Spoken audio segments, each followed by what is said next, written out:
हाँ, उसमें मूर्तियां कहाँ हैं कैसे मालूम उनको? ये सरासर गलत फैसला है। ये प्लेसेस ऑफ वर्शिप एक्ट का वायलेशन है। सबसे पहले ये है कि आपको जानना चाहिए कि आज जज साहब का आखिरी दिन था, रिटायरमेंट था।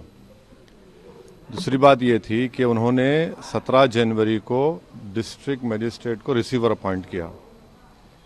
तीसरी बात यह है कि आज जिन्होंने जो फैसला लिया है वो तो पूरे केस को डिसाइड कर दिया उन्होंने।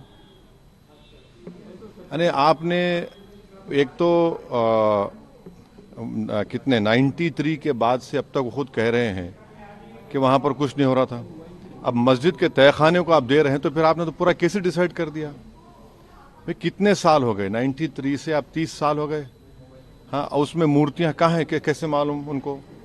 तो ये प्लेसेस ऑफ वर्शिप एक्ट का वायलेशन है। भाई 30 साल के बाद आप ये काम की इजाज़त दे रहे हैं तो उनका तो एक काम था कि आप उनको 30 दिन का टाइम देते अपील के लिए। आप कहते हैं कि 7 दिन में पूरा निकाल दो, ग्रिल्स निकाल दो और आप इजाज़त दे दिए। तो ये सरासर गलत फैसला है।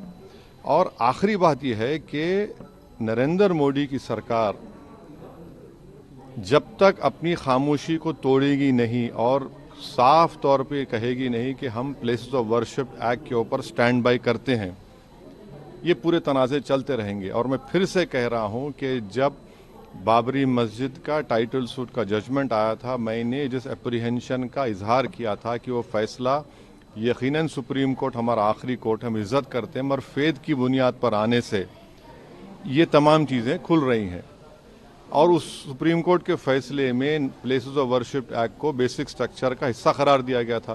तो फिर ये लोअर कोर्ट सुन क्यों नहीं रहे हैं और केंद्र सरकार क्यों नहीं बोल रही है? अब देखना यह है कि अब इंतजामिया कमेटी शायद इलाहाबाद हाई कोर्ट में अब इस जजमेंट गलत फैसले पर अपील करेगी।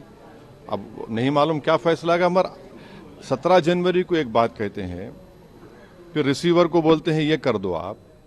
आखिरी दिन आपका, खैर उनका इख्तियार है, उसको कोई रोक नहीं सकता। मैं आपके व्यूअर्स के समझने के लिए कह रहा हूं। और प्लेसेस ऑफ वर्शिप एक्ट का मतलब क्या है? 30 साल से कुछ नहीं हो रहा है, आप उनको 30 दिन नहीं देते। ये चीजें हैं सर। लेकिन में जो ईडी कार्रवाई हो रही है उस पर क्या? नहीं अब अभी उस सर, मेरा सवाल इससे जुड़ा हुआ है। हिंदू पक्ष के जो लॉयर है विष्णु शंकर जैन, उन्होंने ये कहा है कि हमारी बड़ी जीत है।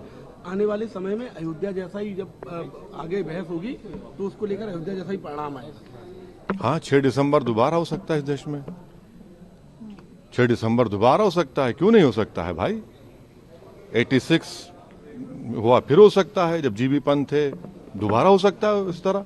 अगर आप ये वीडियो YouTube पर देख रहे हैं तो हमारे चैनल को सब्सक्राइब करें और बेल आइकन को दबाना ना भूलें। अगर आप Facebook पर ये वीडियो देख रहे हैं तो हमारे पेज को लाइक करें।